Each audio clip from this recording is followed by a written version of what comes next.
Hello, I'm Murray John, and this is Stamford Bridge, home of European champions Chelsea. We're here to discuss the Goal.com 50, and this time round we're talking about the top three with three experts from Goal.com. In one corner is Carlo Garganese, the international football writer.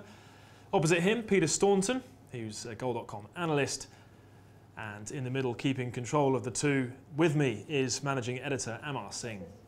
So the top three is Cristiano Ronaldo, Iker Casillas and Lionel Messi. No real surprise that Ronaldo and Messi are in there. Casillas somewhat of a surprise, guys. We'll talk about him later, but obviously Ronaldo beating Messi and beating him convincingly if Messi's third is the big talking point. Well, it's extraordinary that Messi scored 73 goals, staggering amount of goals last season, and yet he finishes third on the Goal.com 50. But for me, I have to say that Ronaldo deserves to be number one. He scored a goal. He scored against every single team in La Liga. Obviously, Real Madrid won La Liga, and he was talismanic for them. And he also almost single-handedly took Portugal to the semi-finals of Euro 2012. So I think this was very much Ronaldo's season. We talked about Iniesta, perhaps missing out on the top three because he didn't win anything with Barcelona. I think the same applies to Messi? I would say so. Messi scored 73 goals. He broke record after record. Most goals in one season, most goals in a Champions League season, 14. He broke the all-time record for most goals for Barcelona, but he didn't win a major trophy. And I think at the end of the day, that is the most important thing. Greatness and success is measured through performing on the big stage, and Messi went missing in the most important matches for Barcelona. Despite his 73 goals, Ronaldo did it when it mattered. Messi didn't. See, I think that Messi is at the moment paying for what has become the mundanity of his genius. I mean, how does a man who scores 73 goals in a season top that? How does he do something extraordinary? How does he convince us again that he deserves to be regarded as number one? I mean, we're never going to see the likes of that again. Somebody scoring 73 goals across all competitions, 50 goals in a league season, 16 assists along with that. I mean, we've just become so used to Messi's ability to astound every week that it ceased to shock us that, he scores a hat-trick and people turn away and go, okay, Messi scored a hat-trick. But he'll top the list again, Peter, that's for sure. I mean, his time will come again. It wasn't his season this season, it wasn't Barcelona's season, but I expect him to top the list again. Perhaps it wasn't Barcelona's season, but it certainly was Messi's season. I mean, the feats that he comes up with on the pitch every week are absolutely remarkable. And yes, individually, yes, but this isn't a team award, this is an individual award that we're handing out, and he was, in my opinion, the outstanding individual footballer of this past season. But do you agree that he didn't score those goals when they were most needed? I mean, it's all very well scoring double hat-tricks against Numancia, but... Ronaldo is a better footballer. I think he's a more rounded footballer. I think the system at Barcelona serves to serve Lionel Messi so well that he's become so accustomed to playing in that way that I'm not sure if he could play in any other team. Whereas I think where Ronaldo's greatness comes is that he's done it with Manchester United. He scored over 40 goals in a league season for them, 4 years ago odd. And he's gone to Real Madrid. He's played for, 3 different managers there now. And he's played in 3 or 4 different positions for them. And it's not a problem for him because he's quick, he's strong, he can head the ball, he goes off either foot, he's got great stamina, he never gets injured. The guy is just he's an absolute machine. It's quite a hypothetical the big challenge for Messi going forward now is what happens with Barcelona under Villanova, what happens with this project now and this new manager, and what can Messi do under this new team almost, or new project. And also, can he deliver at a major tournament? Now, he hasn't had the opportunity this summer, and Ronaldo did, and did very well and had a very good tournament.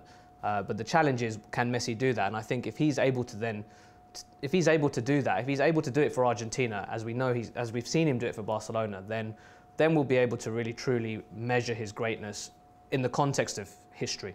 He's not going to be able to drag what is admittedly right now an ordinary Argentina team to any sort of international greatness. I don't think there's one footballer in the world who could turn this current Argentina team into a potential World Cup winning team. So I think, like coming back to the previous argument about international tournaments losing their luster and losing their grandeur, I think that, why should Lionel Messi have to deliver in an international tournament when he delivers in the Champions League every week? But this is the point, shouldn't great players be able to lift we're not talking about ordinary teams, because Argentina are, you know, still a very good team, but shouldn't they be able to do that like Gerrard did against AC Milan? Absolutely. And what did Maradona do in '86? It wasn't a great Argentina side. Maradona was an amazing player, and he almost single-handedly won the World Cup, and you can't deny that, really. And I think that is the mark of a player. Yes, international tournaments are, you know, a little declining somewhat in their importance compared to how important club football has become and how much we are in love with club football and elite competitions like the Champions League. But you've still got to go there, and you've still got to go out, and you've still got to win a major tournament. And Ronaldo and Messi both still need to do that. The key thing is that this summer, Ronaldo delivered the goods at the Euros. 2 exceptional games. His performance against Holland was exceptional. You know, Ronaldo showed up at this major tournament. He did a great job, and that's why he's top of the list. Okay, so Real Madrid win the Spanish league. Cristiano Ronaldo, we think quite rightfully, is at the top. Iker Casillas finishes second. Somewhat of a surprise? I'm not surprised that Iker Casillas is at number 2, actually. I think that's a nod to the fact that he's won 2 major trophies this season, and I think he was integral to both Spain at the European Championships and Real Madrid in winning La Liga. I also think that Casillas plays a very key role in the dressing room. He's particularly for Spain, where he's unified the Barcelona and Real Madrid camps. It looked like there was a split developing, you know, caused by the rivalry in the league. And Casillas has a very good relationship with players like Xavi and Iniesta, and he plays a very key role in that as well. So I think Casillas is a player that a lot of people on the Goal.com network really admire. He's one of the greatest goalkeepers of all time. He's emerging now as one of the greats, and I think he deserves to be there. For me, I would take the opposite viewpoint, and I would say that Casillas is probably a beneficiary of the supremacy of Spain and Real Madrid.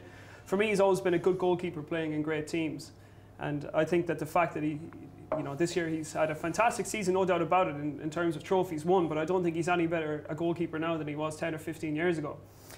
I don't know. The best goalkeepers are not the most showy goalkeepers, though. I don't ask for a showy goalkeeper. I ask for a goalkeeper who doesn't parry the ball into his 6-yard box every time he has a shot to face it from outside the box. He also had. I think no, that's unfair. He had a couple of bloopers this season, but overall he was extremely consistent. Yeah, he's extremely reliable. A very consistent goalkeeper who plays with some of the best centre backs in the world in front of him. He plays when he plays for the Spain team. He's playing in front of a team who's keeping the ball 65-70% of the time of any given game. It's hard enough to get the ball, never mind have a shot against them. But as Carlo said, he does make the saves when required. That's, you know, maybe once or twice a game.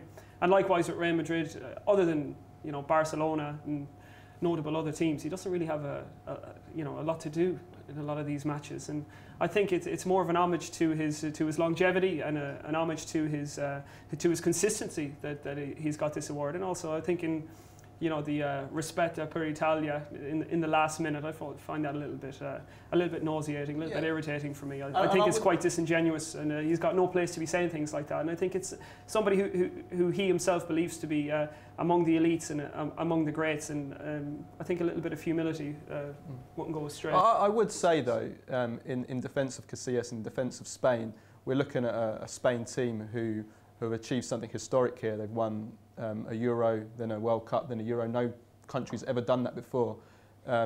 Spain simply had to have a representative in the top 3, the Goal.com 50.